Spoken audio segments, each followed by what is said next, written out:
요즘 우리 교회에 아가들이 많아져서 너무나 감사하고 행복합니다. 아기가 많다는 것은 젊은 가정이 늘어나고 있다는 얘기고, 또한 우리 교회에 밝은 미래가 있음을 뜻하기 때문입니다. 여러분 아멘입니까? 저는 아기들을 정말로 좋아하거든요. 그냥 보고만 있어도 너무나 사랑스럽고 기쁘고 행복합니다. 그래서 부모가 뭐라고만 하지 않으면 진심으로 막 깨물어주고 싶은 그런 마음이 항상 들어요. 물론 이 자리에 앉아 계신 우리 모든 성도님들 한 분 한 분이 저에게 너무나 귀하지만, 이 아기처럼 이유 없이 큰 기쁨을 주는 존재는 정말 이 세상에 흔하지 않은 것 같습니다. 아기가 100일이 지나면 엄마를 알아보기 시작하지요. 아, 저게 내 엄마구나. 이런 개념이 생기는 겁니다. 나를 지켜주고, 나를 사랑해주고, 나를 먹여주고, 재워주고, 나에게 포근함과 따스함을 주는 존재. 아, 내 엄마네. 그래서 이제 엄마랑 눈도 맞추고요. 그야말로 눈빛만으로도 희노애락을 함께 나눌 수 있는 그런 존재로 점점 성숙해 갑니다. 하지만 아기가 엄마를 알아보고 엄마를 인지하기 시작한 그 순간부터 한 가지 문제가 생깁니다. 어떤 문제일까요? 엄마가 자기 눈앞에서 보이지 않으면 두려움과 불안감에 빠져서 감정적으로 절망스러운 생각이 든다는 겁니다. 소위 말하는 분리불안이 생기는 것이지요. 이는 아직 아기에게 대상 영속성이 발달하지 않은 까닭입니다. 대상 영속성이 무엇일까요? 간단히 정의를 해보면 이렇습니다. 어떤 사람이나 사물이 당장 눈앞에 보이지 않는다 할지라도 그것이 그 사람이 존재하고 있다는 사실을 아는 능력. 무슨 뜻입니까? 엄마가 눈에 보이지 않으면 아기는 불안감을 느끼며 울기 시작합니다. 하지만 점점 시간이 흐르고 엄마와의 건강한 애착관계가 형성이 되면 아이에게 대상 영속성이 발달되기 시작합니다. 그럼 어떻게 될까요? 엄마가 자기 눈앞에서 사라져도 나는 엄마가 안 보여도 괜찮다. 엄마가 안 보여도 겁나거나 두렵지 않다. 나는 외롭거나 쓸쓸하지 않다. 엄마는 지금 당장 내 눈에 안 보일 뿐이지 분명히 존재하고 있으니까. 엄마는 곧 나에게 돌아올 테니까. 이렇게 기대하며 엄마를 차분히 기다릴 수 있는 것입니다. 대상 영속성이 발달하고 엄마와의 신뢰가 견고해지면 엄마가 자기 눈에 보이지 않아도, 심지어는 엄마와 상당히 오랜 시간 이렇게 한참 떨어져 있어도 아기는 불안해하지 않습니다. 두려워하지도 않습니다. 당당하고 의젓하죠. 왜 그렇습니까? 눈에 보이지 않아도 엄마는 분명히 존재하고, 그 엄마는 내가 아프고 힘든 일이 있을 때 언제라도 내가 엄마 하고 부르면 반드시 나에게 돌아와서 나를 돌봐주고 나를 지켜주고 내 모든 문제들을 해결해 줄 것을 아기가 확신하기 때문입니다. 여러분, 우리도 비슷한데요. 우리는 어떤 사람들입니까? 눈에 보이지도 않고 만질 수도 없는 하나님을 믿으며 살아가는 사람들입니다. 우리 안에 믿음이라고 하는 어마어마한 기적이 이미 일어난 것이지요. 우리는 여전히 하나님을 볼 수 없습니다. 하나님을 만질 수도 없습니다. 과학적으로 하나님의 존재를 우리가 증명해낼 수도 없습니다.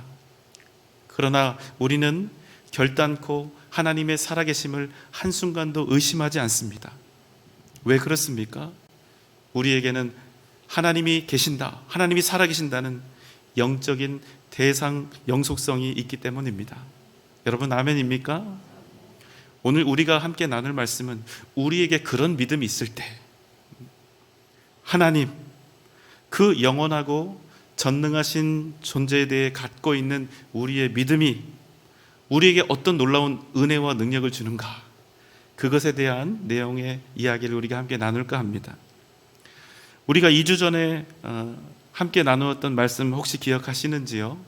시편 3편의 말씀이었는데요, 시편 3편의 그 제목을 확인하시면 여러분 아마 기억이 좀 나실 겁니다. 다윗이 그의 아들 압살롬을 피할 때 지은 시. 다윗에게는 수많은 아들들이 있었습니다. 그러나 그 중에서 다윗이 가장 사랑했고 가장 자랑스러워했던 아들이 하나 있었지요. 바로 압살롬이라고 하는 아들입니다.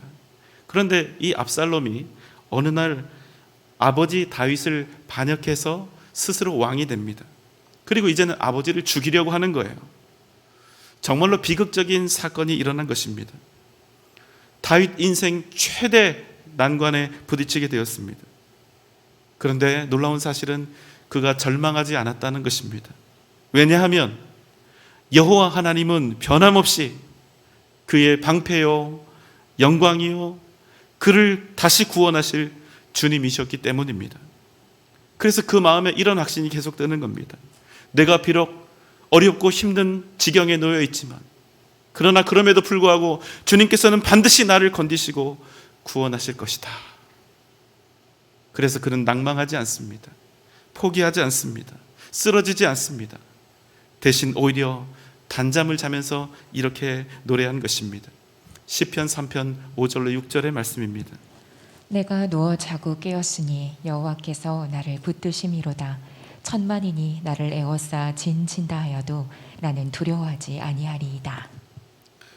다윗은 절체절명의 위기에 놓인 도망자에 불과했습니다. 그러나 그럼에도 그는 사자처럼 담대할 수 있었습니다. 어떻게 말입니까? 그가 여전히 살아계신 하나님의 붙드심을 믿었기 때문입니다. 그가 자신을 구원하실 하나님을 온전히 신뢰하며 자신의 인생을 온전히 주님께 맡겨드렸기 때문입니다. 그런데 더 우리를 힘들게 하는 그 상황이 발생을 하는데, 이렇게 믿음으로 하나님을 구하며 다윗이 서 있었음에도 불구하고 다윗의 고난이 결코 쉽사리 끝나지 않았다는 사실입니다. 지금부터 말씀드리는 사건은 어쩌면 반역을 꾀하여 아버지를 죽이려 했던 일보다 훨씬 더 화끈거리는 상상조차 할 수 없는 악행이 될 것입니다. 압살롬이 어떤 죄를 저질렀을까요? 사무엘하 16장 21절 22절의 말씀입니다. 아히도벨이 압살롬에게 이르되 왕의 아버지가 남겨두어 왕궁을 지키게 한 후궁들과 더불어 동침하소서. 그리하면 왕께서 왕의 아버지가 미워하는 바 됨을 온 이스라엘이 들으리니 왕과 함께 있는 모든 사람의 힘이 더욱 강하여지리이다 하니라. 이에 사람들이 압살롬을 위하여 옥상에 장막을 치니 압살롬이 온 이스라엘 무리의 눈앞에서 그 아버지의 후궁들과 더불어 동침하니라. 아들 압살롬을 피해서 다윗이 궁에서 도망을 쳤는데, 그때 10명의 후궁을, 10명의 아내를 그곳에 남겨놓고 떠나게 됩니다. 그런데 압살롬이 궁을 차지한 이후에 백성들의 마음을 자신에게 완전히 돌이키기 위해서 모략가인 아히도벨의 계략에 따라 아버지의 후궁들, 아내들을 강제로 겁탈한 것입니다. 그것도 여러분, 왕궁 옥상 위에 장막을 치고 백주대낮에 온 이스라엘 백성들이 다 보는 앞에서 그렇게 한 것입니다. 여러분, 정말로 더럽고 악한 일이 벌어진 것이지요. 그 악함을 말로 표현을 할 수가 없습니다. 지금 여러분, 다윗이 처한 상황이 이렇다는 거예요. 회생 불가의 그런 상황에 처해지게 된 것입니다. 아들에게조차 버림받은 아비요, 왕좌를 빼앗긴 도망자요, 자신의 아내 10명이 자기가 가장 사랑했던 아들에게 성폭행을 당하고 있는데도 아무런 저항도 할 수 없었던 무력한 사람이 되었던 그 다윗의 모습을 여러분 상상해 볼 수 있겠습니까? 우리가 어떻게 생각을 해봐도 그에게는 조금도 기대할 수 있는 미래가 보이지 않았습니다. 하지만 그는 자신을 붙들고 계신 하나님을 향해서 일어섰습니다. 시편 4편 1절의 말씀입니다.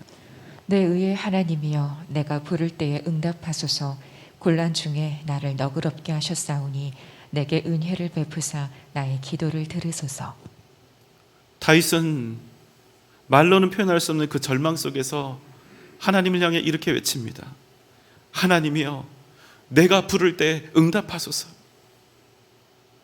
시편 3편이 하나님의 붙드심에 의지하는 수동적인 믿음의 모습을 대변하는 말씀이라면, 오늘 우리가 만나는 시편 4편은 하나님께 적극적으로 부르짖으며 그 앞에 나아가는 신앙의 모습을 우리에게 보여주고 있습니다.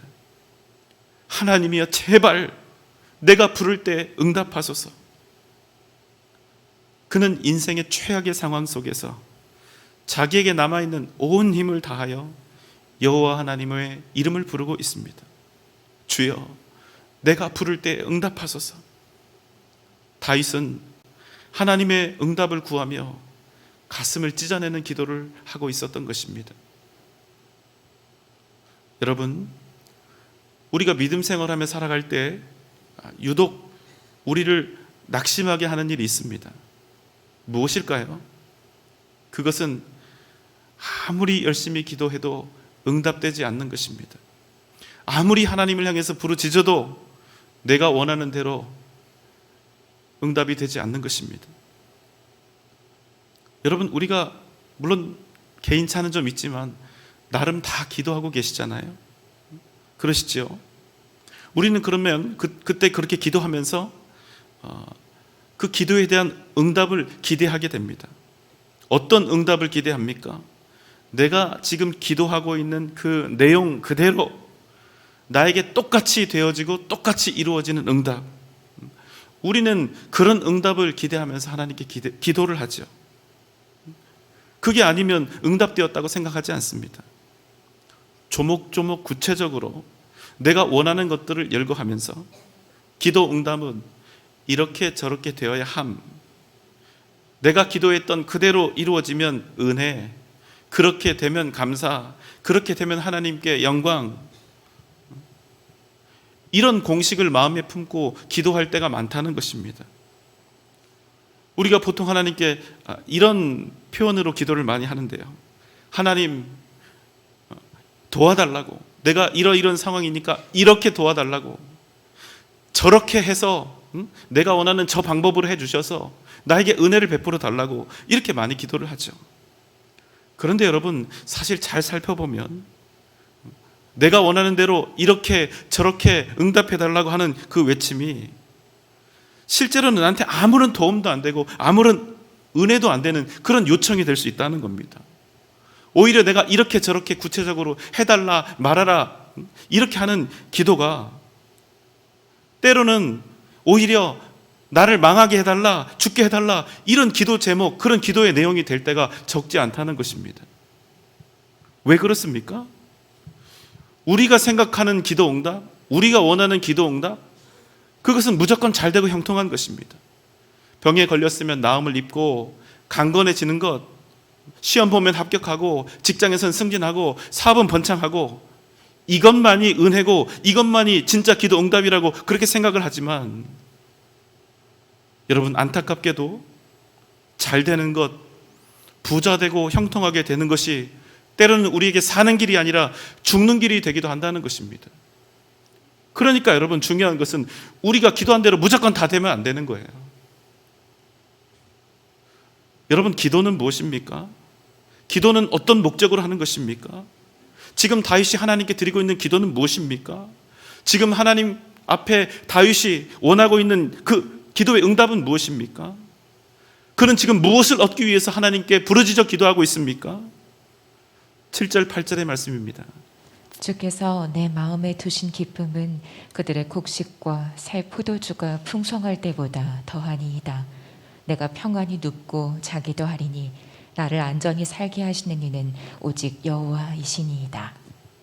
여러분, 지금 다윗의 형편을 가지고 다윗이라고 하는 사람을 평가를 하면 여러분 어떤 결과를 얻을 수밖에 없습니까? 그의 인생은 실패한 인생이다, 절망적인 인생이다, 이제 죽는 것 말고는 남은 것이 없는 인생이다.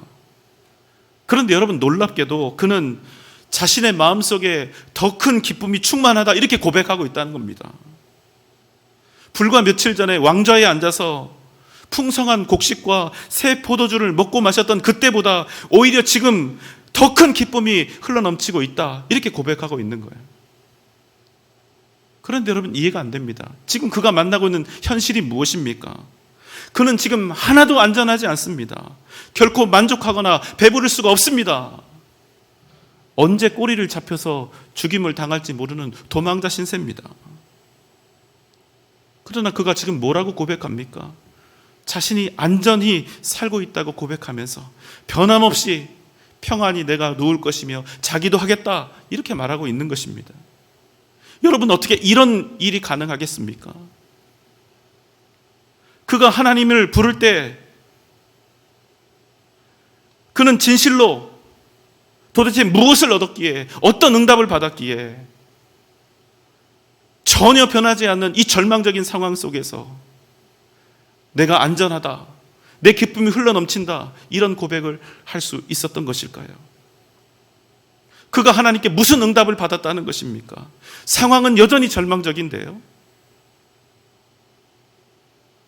그가 하나님께 구했던 그 응답은 무엇이었을까요? 그것은 단지 나를 안전하게 해달라, 배부르게 해달라, 다시 왕위를 회복하게 해달라, 이런 것이 아니었습니다. 그는 이렇게 고백하는 것입니다. 지금 나를 기쁘게 하는 것은 곡식과 새 포도주가 아니다. 나를 평안히 눕고 자게 할 뿐만 아니라 나를 안전하게 하는 것은 편안하고 안락하고 풍요로운 상황, 안전한 상황 그 자체가 아니라 바로 살아계신 하나님이셨다는 사실입니다. 무슨 말씀입니까? 다윗이 하나님께 응답받기를 구하며 부르짖었던 것은 그저 안전한 상황을 달라고 부르짖었던 것이 아니라 자신을 능히 안전하게 하실 그 주인, 그 주권자인 하나님을 얻기 위함이었다는 사실입니다. 이사야 58장 9절의 말씀입니다. 내가 부를 때에는 나 여호와가 응답하겠고 내가 부르짖을 때에는 내가 여기 있다 하리라. 여러분, 우리가 주님의 이름을 부르며 애타게 기도할 때 우리가 얻을 수 있는 가장 큰 응답은 무엇일까요? 내가 하나님께 조목조목 필요한 것들, 응답받기 원하는 것들, 그것들을 다 열거해서 하나님께 말씀을 드리고 그것들 중에 하나도 빠짐없이 전부 다 그대로 받는 것, 여러분, 그것이 진정 큰 응답일까요? 아니요, 그렇지 않습니다. 우리가 하나님께 받을 가장 복된 응답은 무엇일까요? 우리가 그 이름을 부를 때, 살아계신 하나님을 목 놓아 외쳐 부를 때, 내가 여기 있다 아들아, 아빠가 여기 있다 딸아, 염려하지 말거라, 두려워하지도 말거라, 너는 결코 혼자가 아니다. 이렇게 우리를 찾아와 말씀하실 하나님을 얻는 것, 여러분, 그것이 가장 크고 위대한 기도 응답이라는 사실입니다. 우리에게 진정 복된 것은 그저 이 세상의 좋은 것들로 내 인생을 가득 채워가는 것이 아니라 살아계신 하나님의 존재, 그 임재하심, 그 함께하심이 날마다 더욱 우리의 삶에서 분명히 나타나는 것입니다. 어쩌면 지금 이 자리에 계신 우리 성도님들 중에 적지 않은 분들이 아주 간절한 기도 제목으로 기도하고 계실 겁니다. 실패와 성공, 생명과 죽음, 일어섬과 넘어짐 사이에서 아주 고통스럽게 애타는 기도를 하고 계시는 우리 성도님들이 분명 계실 겁니다. 크고 작은 수많은 문제들과 싸우고 씨름하며 기도하고 계시는 분들이 있을 것입니다. 이제 이렇게 기도하시기 바랍니다.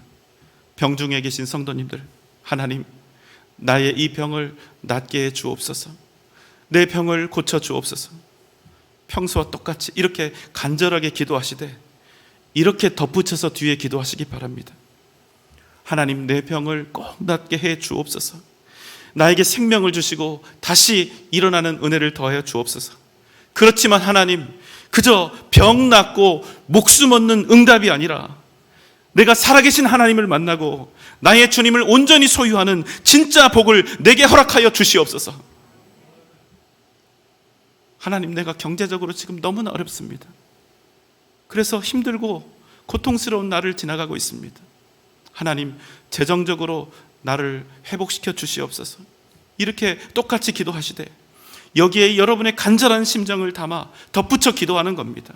그러나 하나님, 그저 돈 문제만 해결되는 그런 응답이 아니라 내 인생 모든 것을 주관하시는 하나님을 얻는 응답, 오직 하나님만을 의지하며 오직 하나님께만 소망을 두는 응답을 내게 허락하여 주시옵소서. 여러분, 잊지 마십시오. 하나님을 얻지 못하고 그저 눈앞에 있는 문제 해결된 것, 또 하나님 얻지 못한 부귀영화, 여러분 아무 소용없습니다. 절대로 진정한 복이 될 수가 없기 때문입니다. 우리 성도님들 열심히 성실하게 노력하면서 하나님 잘 되게 해주세요, 또 형통하게 해주세요, 이렇게 기도하시기 바랍니다. 그러나 반드시 그저 잘 되기만을 구하는 기도가 아니라 더욱 내가 하나님께 가까이 하고 내가 더욱 하나님을 깊이 만나고 얻어서 세상 편에 사는 사람이 아니라 하나님 편에 사는 사람이 되게 해달라고 그렇게 기도하시기 바랍니다. 여러분, 아멘입니까? 우리가 하나님께 받을 수 있는 진정 복된 응답은 무엇입니까? 여러분, 우리가 기도하는 목적은 무엇입니까? 우리가 기도를 통해서 받을 가장 큰 응답은 무엇입니까? 그것은 여러분, 하나님의 존재를 우리 인생에 얻는 것입니다. 그것은 우리 인생에서 주님을 얻는 것입니다. 그저 문제 해결하고 소원 성취 받는 그런 응답이 아니라 우리 주님을 만나고 그분을 영원히 얻고 오직 그분만을 의지하며 살아가는 믿음의 사람이 되는 것입니다. 여러분, 다윗은 정말로 위대한 사람이지요. 그 다윗의 위대함이 과연 어디에 있을까요?